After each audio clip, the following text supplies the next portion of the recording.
अस्सलाम वालेकुम दोस्तों, उम्मीद है आप सब लोग खैर से होंगे। बात करेंगे इलीगल एक्टिविटीज़। वो तमाम लोग जो बगैर अप्रूवल के घर, विला या फ्लैट वगैरह रेंट पे देते हैं, स्पेशली टूरिज़्म पर्पज़ पर। और ये ज़्यादा आपको पता है कि सलाला में होता है, दोफार में खरीफ पे जब लोग जाते हैं तो लोगों ने अपने अपार्टमेंट जो हैं वो रेंट आउट कर देते हैं। सोशल मीडिया के ऊपर कंपेन चलाते हैं, एडवर्टाइजमेंट करते हैं वहीं से। आहो, तो ministry of heritage and tourism ने उनके खिलाफ जो है क्रैकडाउन शुरू कर दिया है। और जो भी बंदा बगैर अप्रूवल के, बगैर लाइसेंस के इन एक्टिविटीज़ में पाया गया, तो सबसे पहली चीज़ तो ये है कि उनके कॉन्टैक्ट्स वगैरह तो सोशल मीडिया से मिल जाने।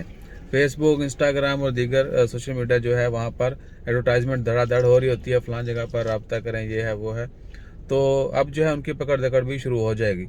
बाकी इंशाअल्लाह खैर दुआ करते हैं कि खारजियों के लिए भी मज़ीद आसानियाँ पैदा हों और जल्द तमाम मामला जो हैं वो वापस नॉर्मल हो जाएं, बल्कि पहले से ज़्यादा अच्छे हो जाएं। तो जैसे ही कोई बड़ी खुशखबरी आती है वो भी शेयर करेंगे। अपना ख्याल रखिए। हमारा ख्याल रखने के लिए लाइक, शेयर, सब्सक्राइब कीजिए। जज़ाकल्लाह, अल्लाह हाफिज़।